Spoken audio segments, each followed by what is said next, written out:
Users want to experience a story, not a product, software, service. So let's get into storytelling and a bit of psychology today.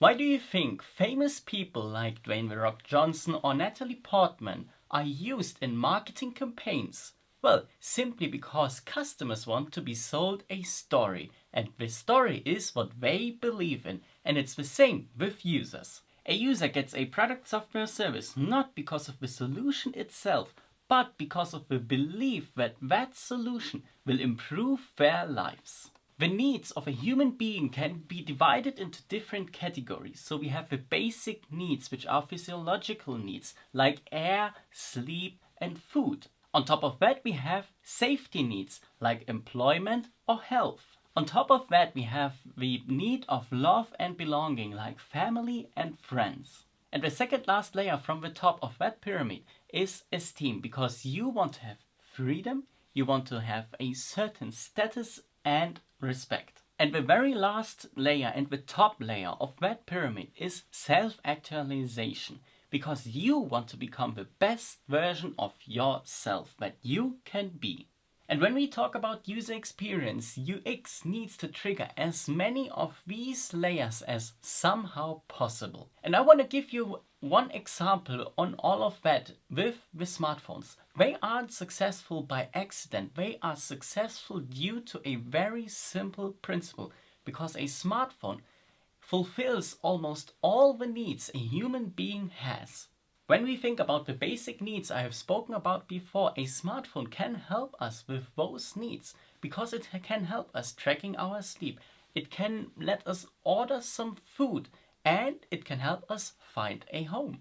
And when we talk about safety needs, a smartphone can help us find a new job. With our smartphone, we can get health tips, we can get access to sports activities, and we can also call a doctor if there was an emergency. The need of love and belonging, and why a smartphone can help us with that need, is, I think, obvious. Because what do we most of the time with our smartphone? Well, we call our friends, we text our friends, we call our family, we text our family, and in some cases, we might also use online platforms to find our perfect partner. And when we talk about the need of esteem, a smartphone can also help us with that, because it gives us the freedom to get any place we want to get to, because we have our sat navigation inside that small device. And also it can give us a certain status or a certain position if we have the newest iPhone, or I don't know, whatever phone you would like to have. I don't judge people based on their possessions, but I know from experience that it can influence how others perceive you, both positively and negatively. And our smartphone can also help us very good with the self-actualization, because it gives us so many opportunities to become the best version of ourselves.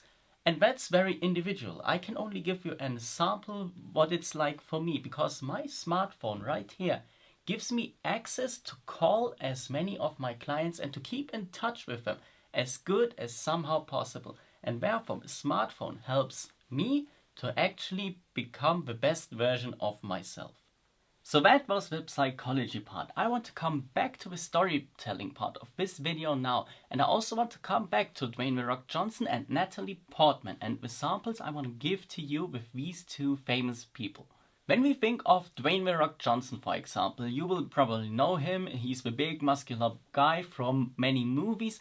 And when we buy the shoes that he is doing a marketing campaign for, we are told the story that we will be as good as Dwayne "The Rock" Johnson when we own that shoe. We won't be, and everyone knows that. But every one of us believes, and this is psychology and storytelling, that we will be as good as Dwayne "The Rock" Johnson when we own that shoe and when we use it for our workouts. And it's the exact same thing with Natalie Portman. When she does a perfume commercial and women buy that perfume, They are sold the story that they will find the perfect husband due to that fragrance. And that's not true, because the perfect husband, he will find you because you are the best version of yourself, and that has nothing to do, or just a tiny bit, with the perfume that you are using. But how can we as UX designers use storytelling for our job? First of all, we have to do our research properly. We have to find out who are our users, what are their pain points, what are their gains we want to provide with our solution, what are their wishes and what are their needs. And when we are done with that research, then we can move on to the next step. And the next step that we as UX designers have to do is to create a solution that fulfills the user's needs. First of all, we must create a persona, which is a fictive person that represents our average users. And then we create a story around that person and how that person would use our solution. And that way we can find the best solution possible for our users. And during the creation process, we should always think about our users. How will they use our solution, whether it's a product, software, service? And then we can create the story how the users will use our solution based on the research we have done before.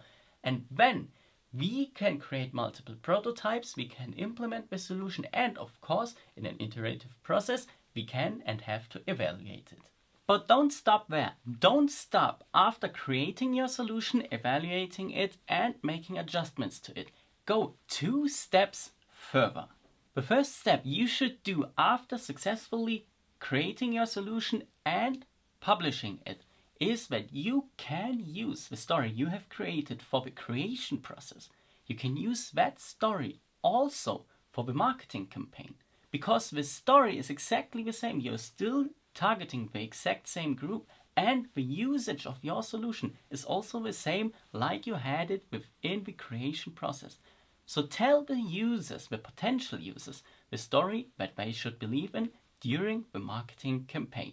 And the second step you should make to use your story even further is to create a story for your entire brand.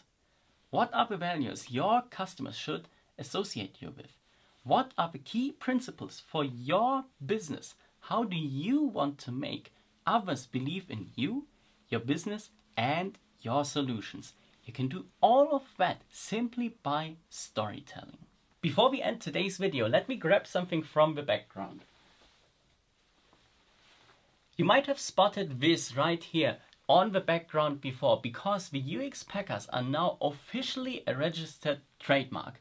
And I wanted to tell a story about the UX Packers community too. Because we, the UX Packers, are a community of different experienced designers that communicate and exchange with each other, and that design happiness into people's lives. And with that, I think it's time to end today's video. Thank you so much for watching. If you liked that video, please subscribe to my YouTube channel, turn the notification bell on, and also hit the like button. And I'll see you on Thursday.